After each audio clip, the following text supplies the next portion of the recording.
What's going on, guys? This is Petrol Juice back at it again, and today we're working on Josh GT slash Aurora Black Forte GT's Forte GT.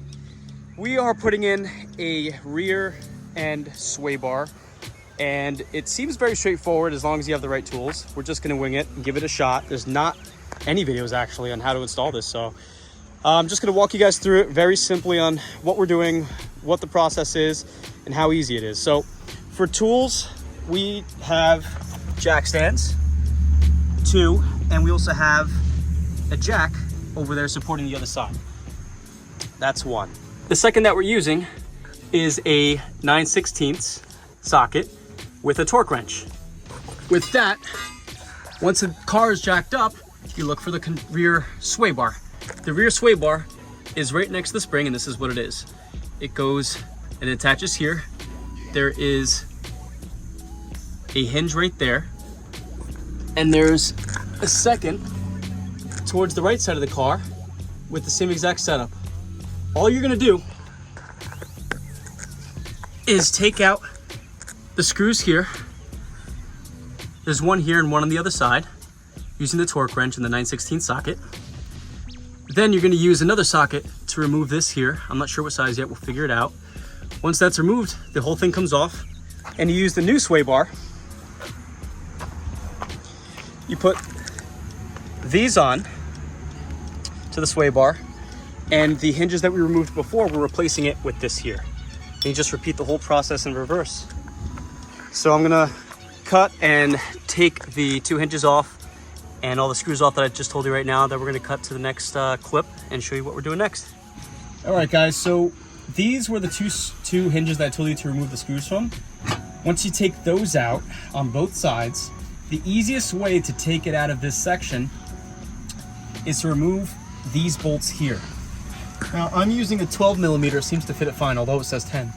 I'm using a 12, and then there is a nut on the other side that I'm using this to hold as I unscrew it from this side. You will need a torque wrench. Right now I'm using about 55 foot-pounds of torque.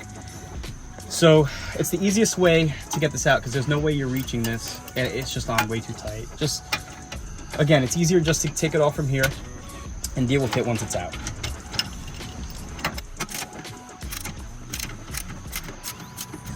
It's a really long screw, so it's gonna take you a hot minute.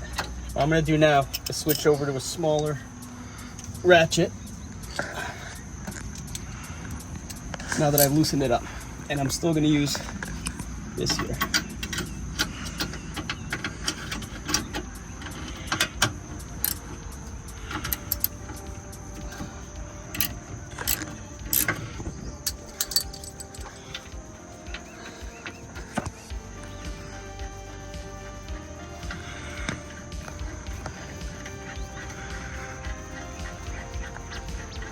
Yeah, how long is this damn screw?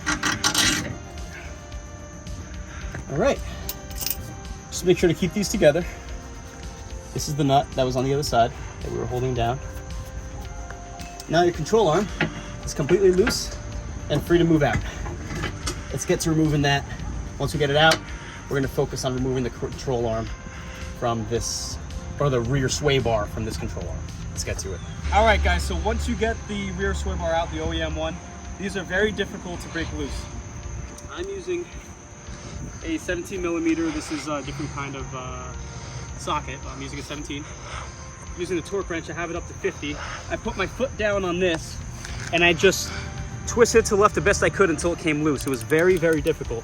But once it's loose, you just keep on going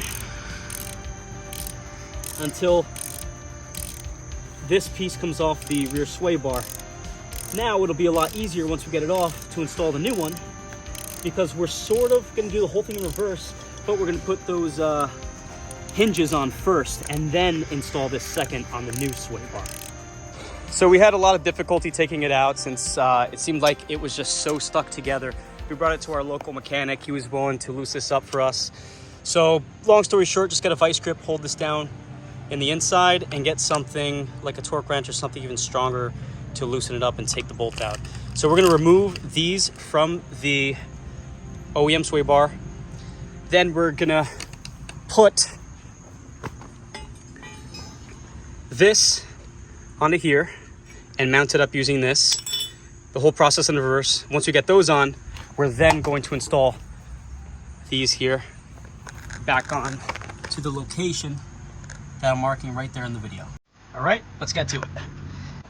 All right, so I put the rubber pieces onto the new sway bar.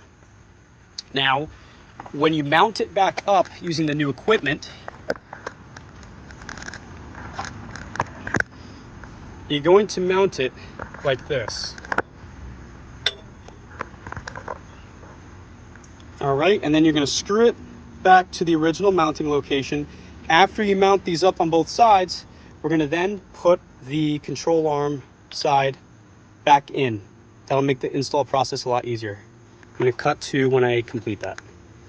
All right, so I put the new bracket right there. And after I put the new bracket, I lined everything up. Put this back in, the control arm back in, this screw back in, leaving everything loose for now because I'm going to go to the other side, then tighten everything up. I'm going to use about 55 foot-pounds of torque. All right, guys, and just like that, we finished up the installation. So as you can see, got the new clamps on.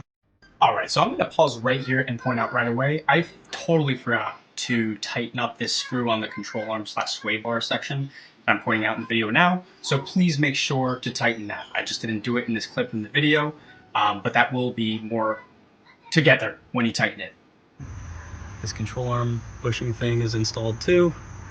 This is the back of it. This is the front. Same on both sides. All it's left to do is jack down the car, and it would corner better, handle better, less a body roll, less understeer. If you have any questions, feel free to comment down below. And don't forget to follow Josh GT. That is on the screen right here. Catch you guys later. Peace.